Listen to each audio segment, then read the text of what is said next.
नमस्कार साथियों, स्वागत है आपका हमारे YouTube चैनल में। आज का जो वीडियो रहेगा आपके लिए, इसके अंतर्गत हम आपके लिए उत्तराखंड के करंट अफेयर कवर कर रहे हैं भाई। आज का जो वीडियो कवर करेंगे इसमें आपको करंट अफेयर जून से लेकर जुलाई तक के बताए जाएंगे।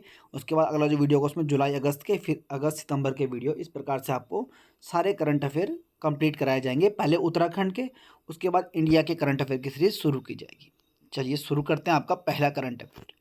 उत्तराखंड के किस ब्लॉक में ऑटोमेटिक वेदर स्टेशन, क्या ऑटोमेटिक वेदर स्टेशन की स्थापना की गई है? तो ये की गई है आपका जाखणीधार ब्लॉक में। जाखणीधार ब्लॉक जो पड़ता है आपका, वो कहाँ पड़ता है? टिहरी गढ़वाल में पड़ता है। ठीक है, चलिए अगला प्रश्न है। पौड़ी जिले में स्थित लैंसीडाउन सैन्य छावनी बोर्ड ने लैंसीडाउन नगर का नाम बदलकर क्या नया नाम रखने का प्रस्ताव रखा है? सिर्फ प्रस्ताव रखा है भाई। तो क्या प्रस्ताव रखा है? जसवंतगढ़ नाम रखने का प्रस्ताव रखा है। बाकी आपको पता है जो लैंसीडाउन था इसका पुराना नाम कालो का डांडा था, और बीच में ये मांग भी उठी थी कि लैंसीडाउन का पुराना नाम क्या कर दो? कालो का डांडा कर दो। ठीक हो गया। तो जो ये जसवंतगढ़ रखने की मांग की है, किसने की है? तो ये की है लैंसीडाउन सैन्य छावनी बोर्ड ने मांग की है। ठीक हो गया।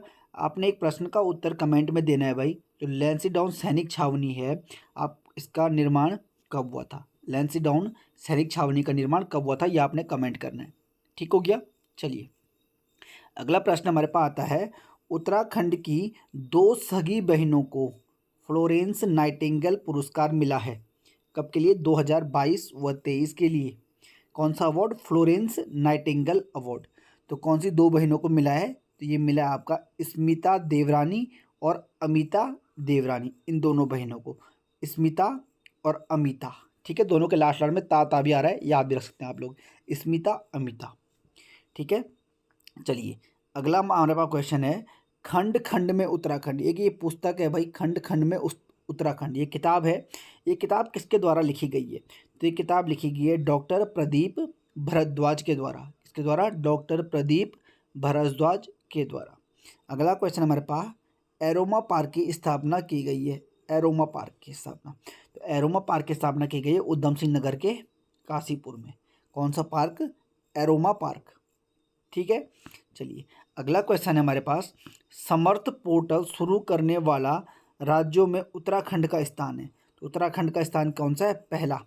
पहला उत्तराखंड का पहला स्थान है जिसने समर्थ पोर्टल लॉन्च किया है। समर्थ पोर्टल किससे संबंधित है? तो शिक्षा से संबंधित है ये। ठीक हो गया। चलिए अगला प्रश्न हमारे पास है। वेद शास्त्र अनुसंधान केंद्र कहाँ स्थित है? कौन सा? वेद शास्त्र अनुसंधान केंद्र कहाँ स्थित है? तो वेद शास्त्र जो अनुसंधान केंद्र है ये स्थापित किया गया कहाँ पर? देवप्रयाग में स्थापित किया गया। देवप्रयाग कहाँ पड़ता है आपका? टिहरी में। ठीक हो गया। चलिए अगला प्रश्न हमारे पास है। उत्तराखंड में किस तहसील का नाम बदलकर कैची धाम कर दिया गया है? तो भाई आपका जो तहसील थी कोसिया कुटौली, कोसिया कुटौली जो तहसील थी उसका नाम बदल के क्या कर दिया गया? कैची धाम। कैची धाम कहाँ पड़ता है आपका? नैनीताल में। कोसिया कुटौली। ठीक हो गया।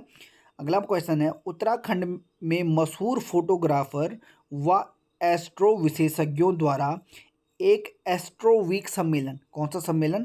तो ये वाला याद रखना है आपने। एस्ट्रो वीक सम्मेलन का आयोजन कहाँ पर किया गया है? तो एस्ट्रो वीक जो सम्मेलन है इसका जो उद्घाटन किया गया है वो कहाँ पर किया गया आयोजन? लोहाघाट में। कहाँ पर? लोहाघाट में। ठीक हो गया। चलिए इसके बाद चलते हैं अगले करंट अफेयर्स में। अगला प्रश्न आपके पास ये रहता है कि 29 जुलाई 2023 को रामनगर में आयोजित किए गए अंतर्राष्ट्रीय बाघ दिवस की मेजबानी किसने की है? तो रामनगर में एक आयोजित किया गया क्या? अंतर्राष्ट्रीय बाघ दिवस, जिसकी मेजबानी जिसको किसने करवाया? कॉर्बेट नेशनल पार्क ने। ये भी याद रखना भाई, अंतर्राष्ट्रीय जो बाघ दिवस है वो कब मनाया जाता है? 29 जुलाई को। ठीक हो गया। कब मनाया जाता है? 29 जुलाई को। एक क्वेश्चन और करना है आपने कमेंट कि उत्तराखंड में बाघों की कुल संख्या कितनी है? ठीक हो गया। उत्तराखंड में बाघों की कुल संख्या कितनी है, यह आपने कमेंट करना है भाई। ठीक है, चलिए अगला करंट अफेयर है हमारे पास। उत्तराखंड साहित्य गौरव सम्मान 2023। उत्तराखंड साहित्य गौरव सम्मान 2023 किसे मिला है? तो ये मिला है अमृता पांडे को। किसको मिला है? अमृता पांडे को। ठीक है, अगला प्रश्न है, हिमालयन संग्रहालय का लोकार्पण किया गया है कहाँ पर? उत्तरकाशी में हिमालयन संग्रहालय का लोकार्पण किया गया है। अगला है आपका उत्तराखंड लोक सेवा आयोग, जो यूकेपीएससी है आपका, उसके नए अध्यक्ष कौन बने हैं? तो लोक सेवा आयोग के नए अध्यक्ष बने हैं doctor JMS Rana, doctor JMS Rana. क्या? उत्तराखंड लोक सेवा आयोग के नए अध्यक्ष इनको बनाया गया है। ठीक है, चलिए अगला प्रश्न हमारे पास आता है, उत्तराखंड पुलिस को देश में क्राइम एंड क्रिमिनल ट्रैकिंग में कौन सा स्थान प्राप्त हुआ है? किसमें? देश में क्राइम एंड क्रिमिनल ट्रैकिंग में, तो ये स्थान प्राप्त हुआ है उत्तराखंड पुलिस को तीसरा। कौन सा स्थान? तीसरा स्थान। ठीक हो गया। अगला हमारे पास आता है, 20 जून 2023 को उत्तराखंड अनुसूचित जनजाति आयोग, उत्तराखंड अनुसूचित जनजाति आयोग का नया अध्यक्ष किसे बनाया गया है? तो नया अध्यक्ष बने इसकी लीलावती राणा। कौन? लीलावती राणा।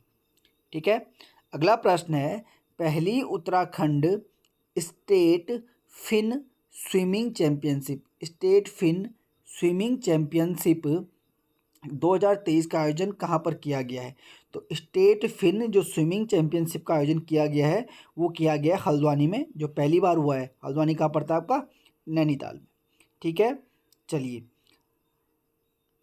आज का लास्ट भाई करंट अफेयर जो है वो रहता है आपके पास, केंद्रीय शिक्षा मंत्रालय के राष्ट्रीय संस्थागत फ्रेमवर्क रैंकिंग 2023 में काशीपुर IIM ने कौन सी रैंक प्राप्त की है?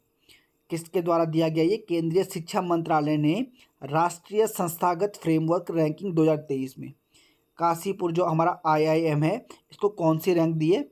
19वीं रैंक। एक क्वेश्चन का कमेंट और करेंगे भाई आप कि जो काशीपुर IIM है, Indian institute of management Kashipur में, ये इसकी स्थापना कब की गई थी? ये भी आपने कमेंट में करना है। इस वीडियो में फिलहाल इतना ही, अगला वीडियो जल्दी आपके लिए डाला जाएगा करंट अफेयर का। धन्यवाद।